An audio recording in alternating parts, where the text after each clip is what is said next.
What's up, everyone? It is Monday, March 17th. I just startled the dog sitting right behind me.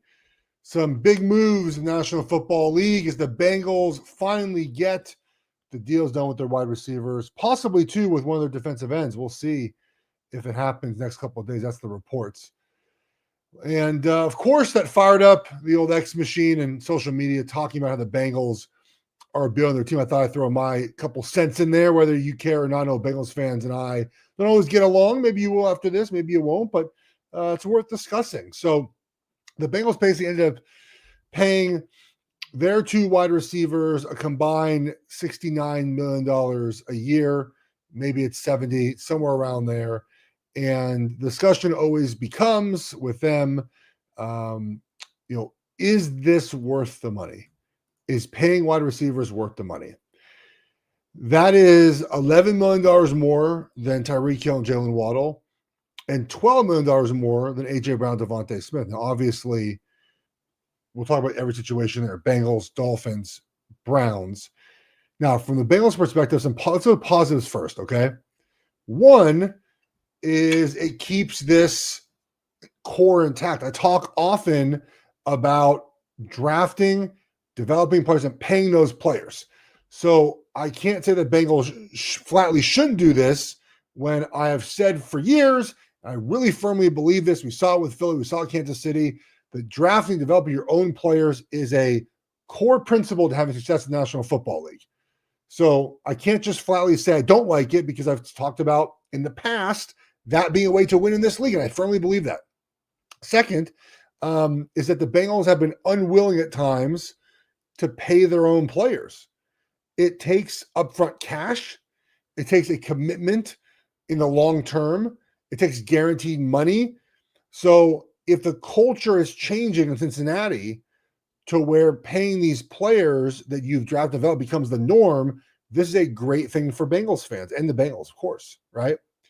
Is that you are able to have these dynamic players, keep them on your roster, and make them long-term Bengals. So from those perspectives, obviously, that's the positive, right? That's what you would say if you're a Bengals fan as this is why we did it. It's why we should have done it, and it'll help us win. And I saw a tweet, it's absolutely true, from someone. I've talked back Bengals back and forth today about how the Bengals just don't have a lot of guys to pay they've drafted and developed, which is a problem unto itself. We'll talk about that in a second. And you're absolutely right? Like there's a floor minimum. You have to spend the money, and why not spend it on players that you have done everything in your power to grow and nurture, and you want Joe Burrow to be with these wide receivers, and we saw what happened last season with how well Burrow played. Let's keep that train rolling. I get all those things, and they make sense a little bit. Like I get the logic behind that. The first thing I'll say is this. I know that Joe Burrow advocated for those guys to come back. Said it for a long time now. Players should not be in charge of player personnel decisions. So if you want to make Joe Burrow happy and include him in the discussion, fine. But the hard part about a general manager in the front office is doing things that players do not like. Players don't want their friends cut. Players don't want to see good players leave. But it's the job of a front office to remove the emotion of that decision and make that decision for the betterment of your team. So I just want to make that clear. Like, I don't know in the end if the Bengals actually consulted with Joe Burrow and took it, if they're looking at these contract negotiations, they're saying to themselves, hey, Joe wants these guys back. We must have them back. I don't know if that's there. I just want to make that statement out. I just want to put my opinion out there on this, just generally speaking. Very famously, Patrick Mahomes wanted Clyde Edwards-Helaire. Probably the worst first-round pick the Chiefs have had since they've been winning Super Bowls. Like, just a horrendous pick, right? Now, there's other things that go into that pick not being as good as it could have been. And I know Clyde Edwards-Helaire is in mental better space now, but nonetheless, this wasn't a good draft pick, right? And we've seen other players advocate for their friends. How's it working for Aaron Rodgers in New York? It's not, right? It's not at all, right? Now, I understand from a keeping your players happy perspective, including them in very base layer conversations. But anything complex, the player decision, we don't watch film on these guys. Well, we do. We watch film, obviously, like in the season. but we're not watching, like, I don't think Burrow's out there watching college wide receivers or NFL free agents to figure out if T. Higgins is better than another option, right? Like, he's not doing all those things, right? Of course he wants to play with these guys. So I understand Burrow's part of it, but I'll just say the team should never decide based off of what your best player wants. Absolutely not out on that 100% of the time. All right, so let's talk about just from a roster building perspective. Is this a good move for the Bengals? Long-term future. As I mentioned, there's two other teams that have approached free agency, contract building, team building, team roster and contracts the way that the Bengals are doing at this position, right? It's Tyreek Hill, Jalen Waddle in Miami, and A.J. Brown, Devontae Smith. Now, I've talked about for weeks now since the Super Bowl why the Eagles won the Super Bowl. They have great players and players under rookie contracts that are fantastic and cheap. The Dolphins have not done that. When you pay so much to one position, especially one that I think it's now a premium position, but really you need one at that position. You don't need two to have success. Now, having two is great, but that means you have to hit home runs on the other players you have drafted to compensate for all that money going to one single position group, right? So the Eagles have done that. And again, they got him cheaper. They paid Devontae Smith sooner, which is the Bengals absolutely should have paid Jamar Chase, I think, 1 year sooner. And T. Higgins, if they want to keep him, they should have kept him earlier, right? You would have got a deal. But now the onus is on the Bengals. You've got to hit home runs on your draft, right? Think about the Eagles again, right? Jalen Carter, Nolan Smith, Jordan Davis, Cooper DeJean, Mitchell, right? You got to hit home runs on these guys now. That's imperative. The Bengals' problem was not offense last season. The Bengals' problem was their defense. So the onus now is really strong in the front office to make sure you draft develop guys. Now, maybe Al Golden comes in there on defense. We saw what he did at Notre Dame, and I do think he's a fantastic coach. He got the most out of the players there. So you have to think the young players. I think the Bengals have spent 8 draft picks the last 2 years on defensive players. I can look that up exactly. But you have to make sure that now Golden gets the most out of these guys. This is only good. It's not good. The success of these two contracts are more about what happens on defense than what happens on offense. The Bengals are already good on offense. We know that already. So now it comes down to are the resources allocated and have they done a good job developing the players on the roster to have success to pair with Burrow. You're not finding Super Bowl champions. That's the goal for the Bengals, to have unbalanced teams, right? You're not finding that. You're finding teams that are very balanced. So, a couple more things here. Let's just say T. Higgins is not there. You've traded T. Higgins away. You release him, whatever. Could you spend that money on 2 or 3 other free agents and find a wide receiver in the draft? Absolutely. Now, that's a risk, right? Because you know what you have in T. Higgins.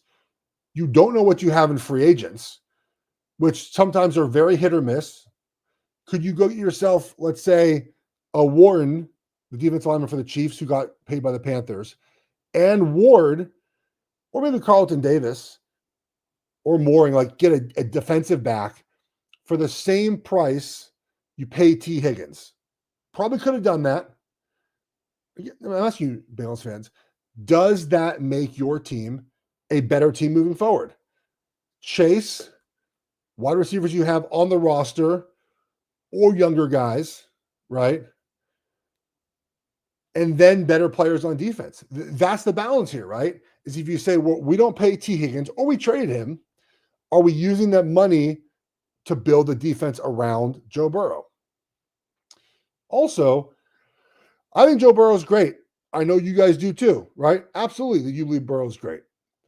A quarterback of Joe Burrow's stature should be able to have wide receivers that are not a combination of Chase and Higgins and have success. Absolutely, he should be able to. That's part of the equation here, right? Is that, again, let's say the Bengals decided to not to pay Higgins and trade him away and use that money, a couple guys on defense. You should be able to find a wide receiver in the draft that can give you production on offense that is close to what you've had with these two wide receivers. Playing teams do this. It's not a thing that's uncommon in the NFL. The wide receiver hit rate for non-first round picks might be better at any position. Running back and wide receiver. A lot of other positions, you have to have premium guys, like high draft picks, defensive line, offensive tackle, quarterback. A lot of times these guys are premium guys. Wide receiver, you find all over the place. You don't have to have a first-round pick to be good at that position. And so I think Burrow could play with guys that are not these two and still be really. And let's say the offense steps back a tiny bit, 5 or 10%. But the defense gets 25% better or 30% better. That, to me, is a better team than no guys on defense or just really young guys on defense and Higgins and Chase. So that's something to consider, right? Because you would say that a good quarterback like Burrow, elite quarterback like Burrow, was able to elevate the talent around him. Josh Allen has done that. Lamar Jackson has done that. Patrick Mahomes has done that. Now, Jalen Hurts, would he be the same guy without those two wide receivers? Probably not. That's why they brought in those two guys. So you have to know what your quarterback talent is. Now, if you're selling me on the idea that Joe Burrow is not in the same level as the three AFC quarterbacks I mentioned, I disagree with you, but that's the argument, and that's why you want to keep those two guys fine. But I don't think that's the case, right? Joe Burrow's an ascending quarterback, and those guys tend to lift everyone around him. So I do believe that the Bengals could have gone that direction and said, let's get ourselves, or let's spend the money on defense in free agency because we know Burrow elevates people around him, and we can go and get ourselves a fourth-round wide receiver, third-round wideout, and be maybe not just as good an offense, but just below that. And our defense is so much better. Our offensive line is so much better. Something's better that makes up for the difference on that one. So that's kind of where I've fallen. Like, would I build a team this way? Probably not. I'm also not a general manager. I also have the benefit of rooting for a team that has not built themselves this way and has won Super Bowls that way because they draft and develop at an alarmingly great rate. So does Philly. So that's what it comes down to. When you pay these guys, you have to hit home runs in the draft. It's that simple.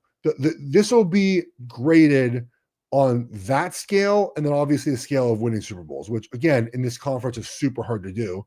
I've been in playoffs in 3 years, 2 years essentially, right? And part of that was Burrow was hurt 2 years ago, but last year they were a Super Bowl team last season, weren't a playoff team last season. So I'm very curious to see how this plays out. Again, the barometer of success will be, in my opinion, how defense plays, not how we know the offense is good. Does the defense play better? Does the risk you take of paying two wide receivers this much money end up helping you win a championship?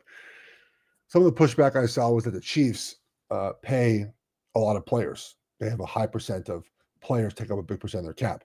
Absolutely true. Who are those players?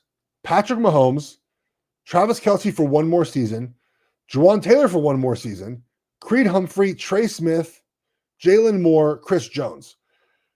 Then I guess Nick Bolton now counts. So we have quarterback, tight end, right tackle, right guard, center, left tackle, pass rusher, D tackle, and linebacker. That's 5 positions, right? Quarterback, tight end, offensive line, defensive tackle, defensive line, linebacker. 5 positions. So it's not the same, right, as the Bengals right now. The Chiefs right now, their wide receiver room is Hollywood Brown, Rashee Rice, Xavier Worthy, and Justin Ross still there. I don't know, Watson's on somewhere else. I don't even know who the receivers are for Kansas City right now. It's not the same thing. And what the Chiefs have done, I think rightfully, is they've decided that we're going to let Mahomes elevate the talent around him, and then we're going to let our front office win those draft picks to make the defense better. And it's ironic because the blueprint for that is trading away your wide receiver and using those draft picks to draft Trent McDuffie and George Karlaftis in a given year. So, different ways to build your team. I don't know, like, if it's the wrong way. I mean, I wouldn't do it. I mentioned at the beginning, I get why the Bengals did it. I certainly do. But we'll see what the results are. Again, the Bengals just have a lot of pressure on them to get this right fairly quickly and get the guys on defense playing well. Because right now, look, the Bengals, again, young on defense, right? They have PJ Hill's older, and then it's and Hendrickson comes back, it's older, but then it's a 21 guy, it's a 24 guy, a 19, 20, a 23, a 23, a 22, a 22. Like these are the draft years. It's a young defense, and the Bengals it's just that simple. Got to hit home runs to that positions. All right, guys. Hopefully, I provided you many different angles. In the end, whatever, man. I mean, I know Bengals fans are happy. You got to pay someone, but the question is, in the end, I'll finish with this. I want you to answer this question, Bengals fans. Are you better off Joe Burrow, younger wide receiver, paired with Jamar Chase, and then 2 additions on defense in free agency? Are you? Tell me. Let me know. You're listening to Jeff Schwartz. You know where to find me on social media. All right, guys. There's the dog. Look at him. He's just look. Hey, buddy. Hey, boy. All right, guys. Have a good Monday. We're back tomorrow. Take care, everyone.